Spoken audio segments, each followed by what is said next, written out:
The Battle of Blenheim ranks right up there as one of the greatest British or English victories over the French, but it's largely overshadowed by Waterloo a century later. Yet the Duke of Marlborough's campaign, which ended in that outstanding victory, was also a masterclass in logistics, which involved a march of over 250 miles in 5 weeks. Also deception, and also management of a coalition. It resulted in the greatest victory on continental Europe by an English commander arguably since Henry V at Agincourt, 300 years earlier. So settle in as we go back in time to 1704 and I tell you the story of the Battle of Blenheim. The Battle of Blenheim was fought during the War of Spanish Succession. Now, I've covered the causes of that war in my recent episode about the Duke of Marlborough himself, but here are the very basics. When the King of Spain died in 1700, Louis XIV of France, the most powerful ruler in Europe at that time, moved swiftly to place his grandson on the Spanish throne. This attempt to extend French power alarmed the rest of Europe, not least the Habsburg Austrians, the Dutch, and King William III of England and Scotland. They came together to form the Grand Alliance to oppose Louis's ambitions, and thus the War of Spanish Succession broke out in 1701. By 1704, Louis XIV had conceived a bold plan to knock Austria out of the war and thereby destroy the Grand Alliance. While a large French army would pin down Dutch and British troops in the Low Countries, it's basically modern-day Belgium and northwest Germany, he would send another army to join his ally, Bavaria, to capture the Habsburg capital at Vienna. If Vienna fell, Louis calculated, the Habsburgs would withdraw from the war and the Grand Alliance would collapse. By now, over in London, King William was dead and had been succeeded by his sister-in-law, Queen Anne. The man commanding her army in the Low Countries was John Churchill, the Duke of Marlborough, Captain General of the combined Dutch and British armies facing the French. Marlborough was aware of the bigger picture. If Austria were knocked out, there was no way just the British and Dutch could successfully defeat the French on land. However, as part of their alliance, the Dutch reserved the right to veto any of Marlborough's plans that they thought too risky or left their homeland exposed to an invasion, like marching off to save Vienna, for instance. And thus Marlborough embarked on a highly risky plan. He would move his troops up the Rhine into the Moselle Valley, pretending to threaten the French in Strasbourg, and thus take pressure off any potential invasion of the Netherlands, which the Dutch would support. But once he reached the Moselle, and far away from Dutch interference, he intended to continue marching south, to link up with the Austrian forces in southern Germany to defeat the French advance on Vienna. He began his march on the 19th of May 1704 from Bedburg, about 20 miles 32 kilometres northwest of Cologne.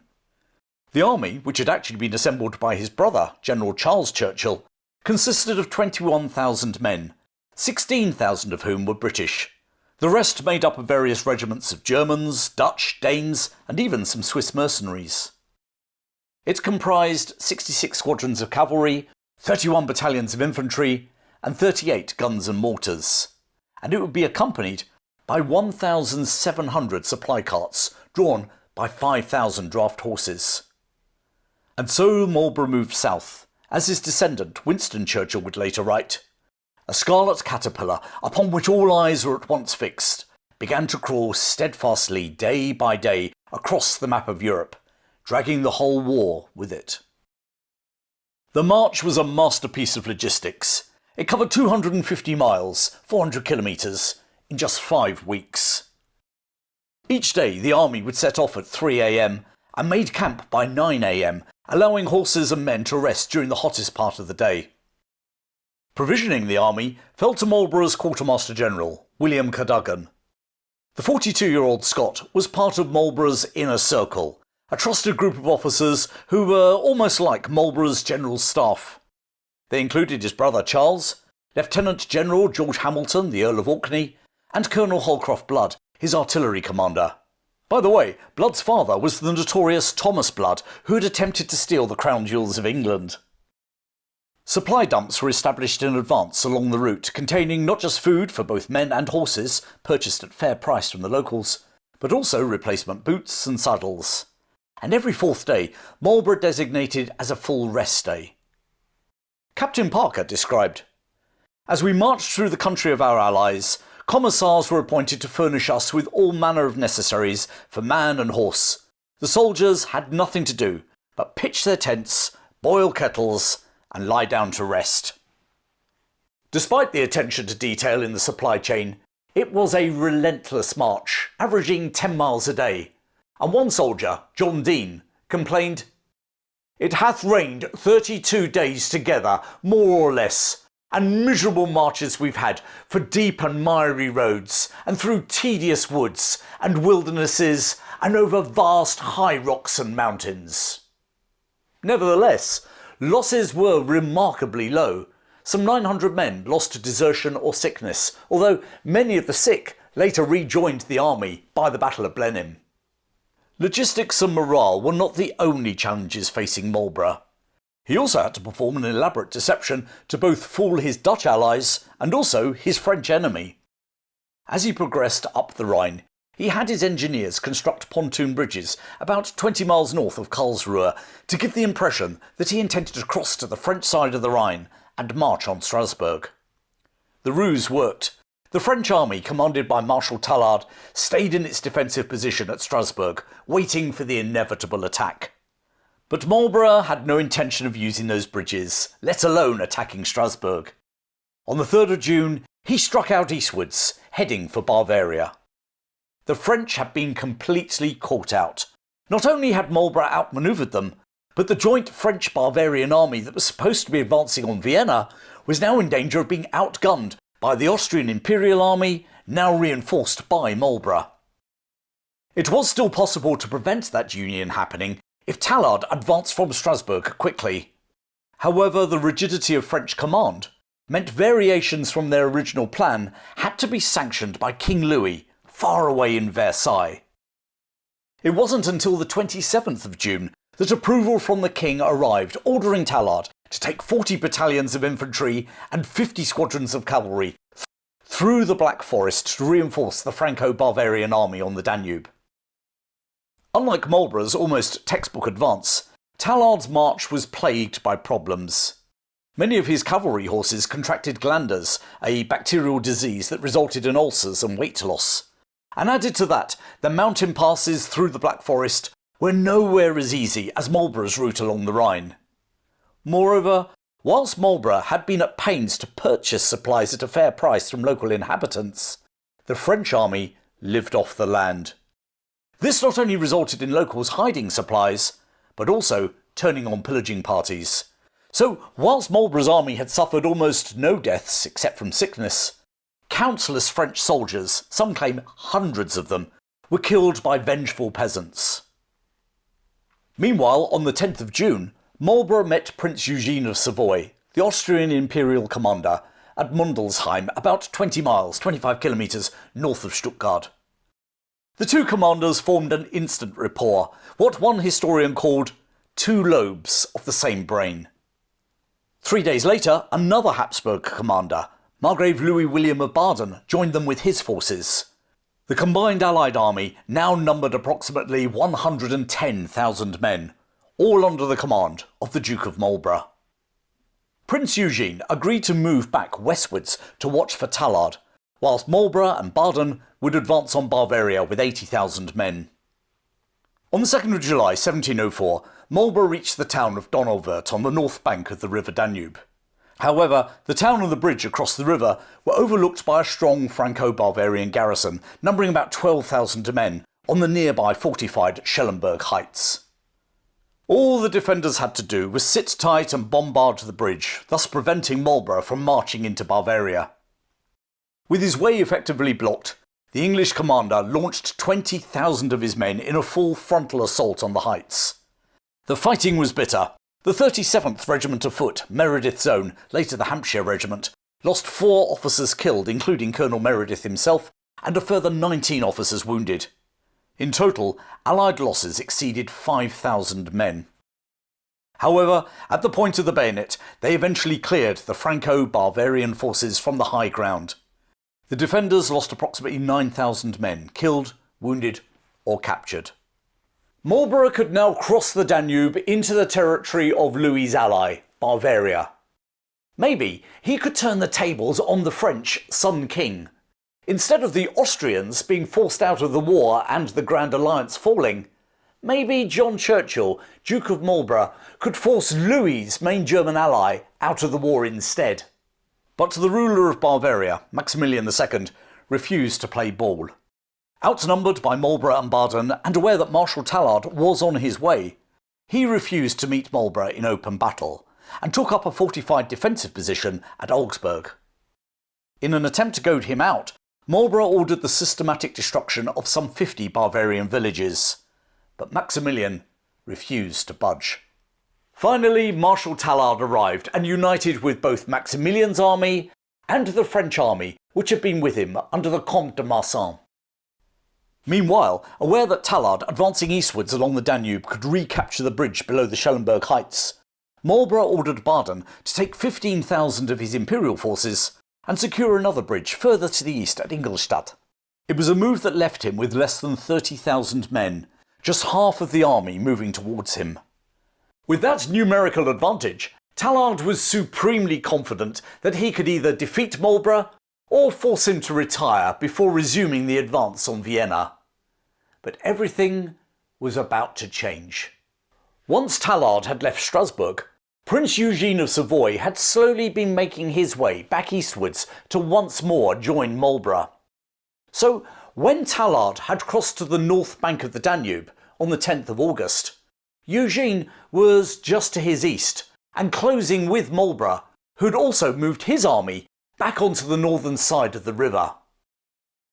Tallard's scouts correctly reported that Prince Eugene's infantry and baggage convoy were marching east, and Tallard, incorrectly, concluded that with autumn closing in, the Allies were fleeing north, taking the pressure off Bavaria.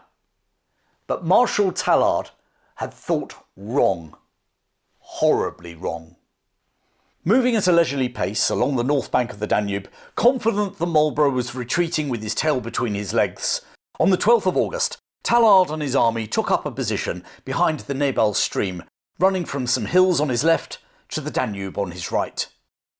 3 villages anchored the 4-mile or 6-kilometre Franco-Bavarian line. Lutzinger on the left near the hill, Oberglauheim in the centre, and Blenheim, known in English as Blenheim, on the right by the river. Confident in his prediction that the Allies were in retreat, Tallard went to bed. Even drumming from the direction of Marlborough's lines, which woke him at about 2 a.m, didn't cause him undue concern. His enemy were obviously getting up early to put some distance between themselves and his forces before dawn. At 6 a.m, one of his commanders, the Count Marod Westerloo, woke him with the incredible news. The enemy were forming up for battle. Looking out to the east as the early morning mist lifted, the French and Bavarian soldiers saw Marlborough and Prince Eugene's armies in battle formation. 52,000 men and 66 guns. Whilst it's often remembered as such, the Battle of Blenheim was not purely a British battle. Just 16,000 of those 52,000 under Marlborough's command were British redcoats. The rest included Prince Eugene's large Austrian army, along with regiments of Dutch, German and even Danish troops too. Long before Wellington or Eisenhower, John Churchill, Duke of Marlborough, was a genuine coalition commander. The French-Bavarian army that Marlborough faced that morning was slightly larger than his. Whilst numbers are not entirely accurate, it's generally agreed that Tallard outnumbered Marlborough by about 4,000 troops, something like 56,000 to 52,000.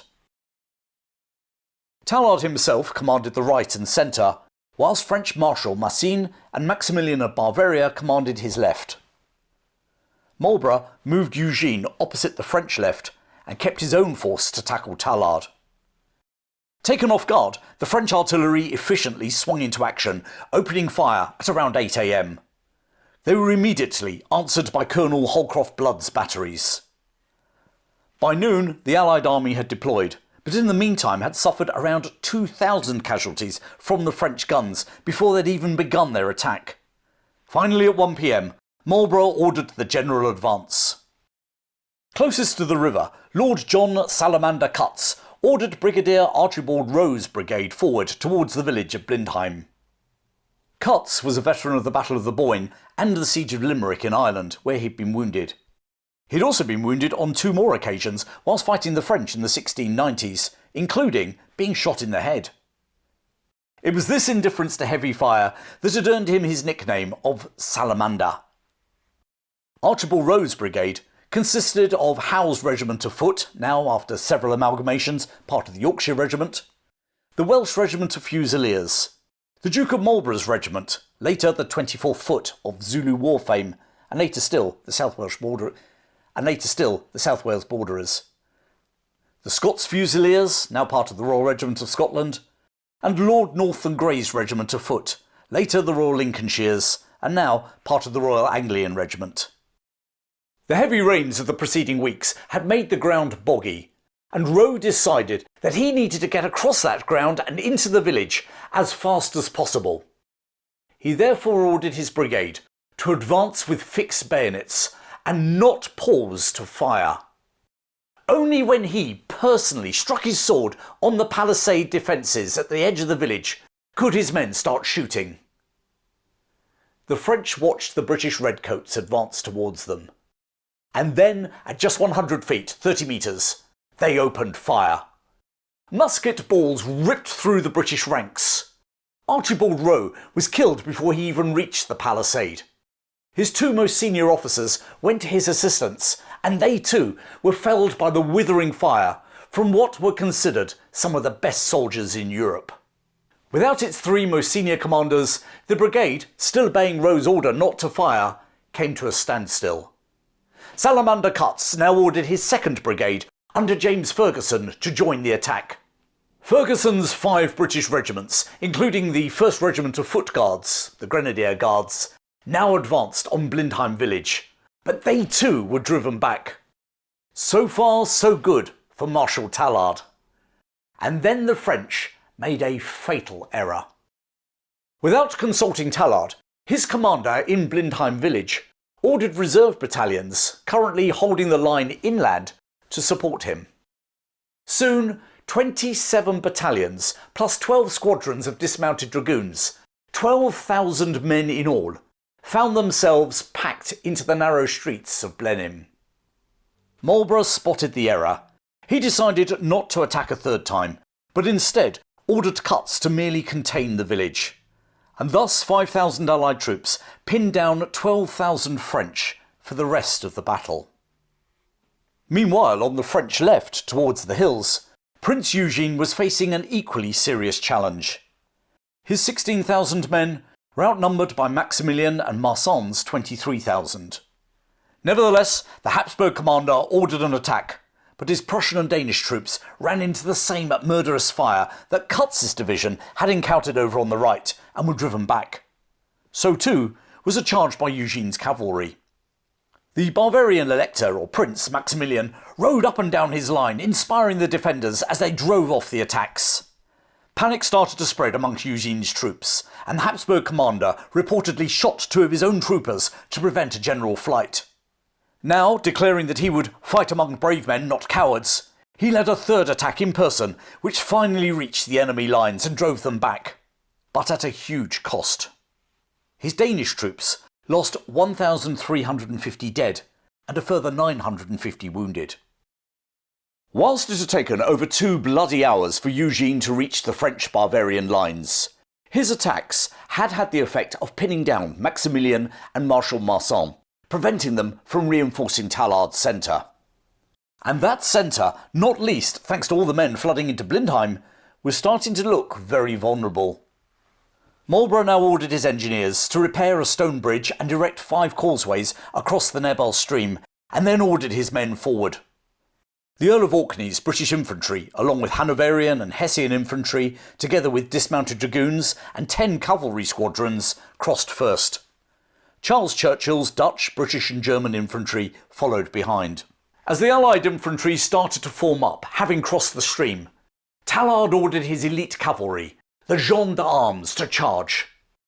Cavalry charging infantry forming lines. All students of military history know how this normally played out.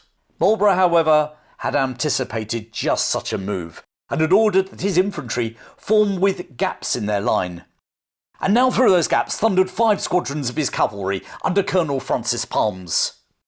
The shock, speed and ferocity of their charge checked the French cavalry. As Palmes' mounted men, including the future 3rd, 6th and 7th Dragoon Guards, crashed into them, Tallard's cavalry were forced to retreat. Watching the sudden reversal, Elector Maximilian exclaimed, "What? Is it possible? The gentlemen of France fleeing?" Tallard was alarmed. He rode to ask Marsan for reinforcements, but Marsan refused. He was too hard pressed by Eugene. So Tallard was now left with only 9 battalions of infantry, facing the massed Allied ranks in the centre. The battle hung in the balance. Realising his error and that time was running against them, Marsan finally ordered his cavalry to charge and relieve pressure on Tallard's infantry. But as they rode forward, Colonel Holcroft Blood brought 9 guns across the rickety pontoon bridges and opened fire. With Marsan's cavalry reeling from Blood's cannons, Marlborough now requested Eugene order his own cavalry to countercharge. Despite his own continuing fight, and unlike Marsan refusing Tallard, Eugene complied, and the Austrian cavalry now smashed into Marsan's hard-pressed squadrons. With the enemy cavalry in confusion, Hessian, Hanoverian and Dutch infantry pushed into the village of Obergloheim. Amongst the troops they drove before them were 2 regiments of Irish Catholic volunteers, often called the Wild Geese, who were fighting for the French.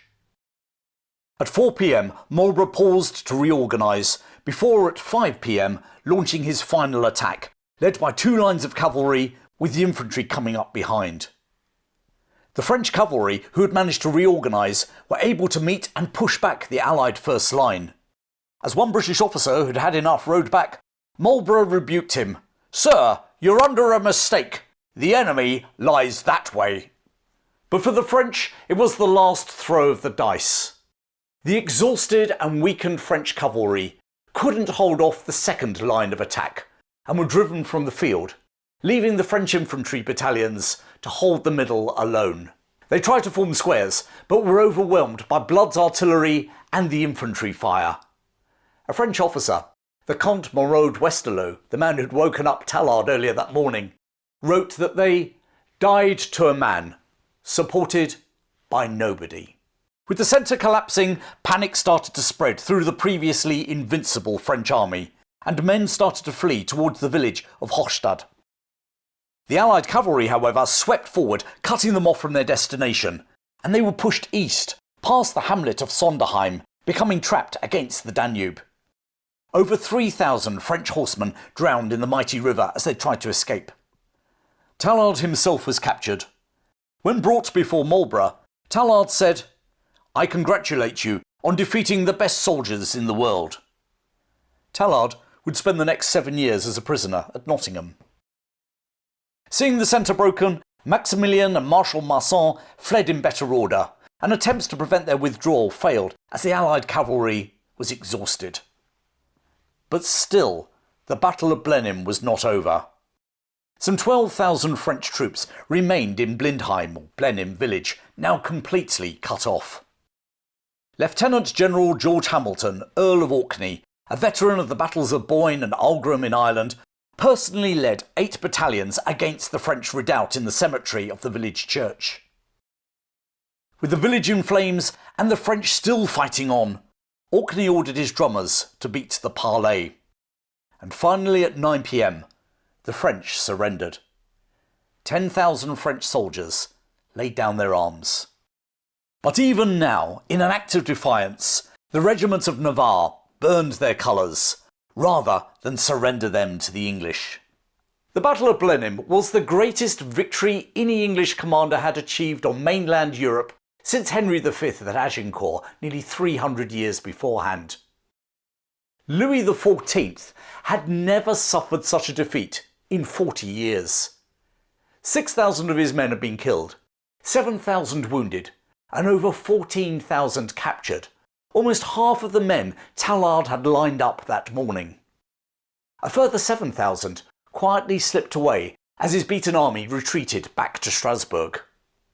Mind you, Marlborough's victory had come at a cost too. 12 to 13,000 killed and wounded, almost the same numbers as the French. But despite those numbers, it was Marlborough's coalition army that controlled the field. Marlborough scribbled a note on the back of a tavern bill to his wife Sarah.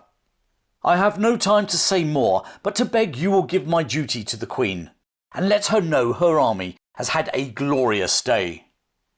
The note was presented to Queen Anne at Windsor Castle on the 21st of August, 8 days after the battle.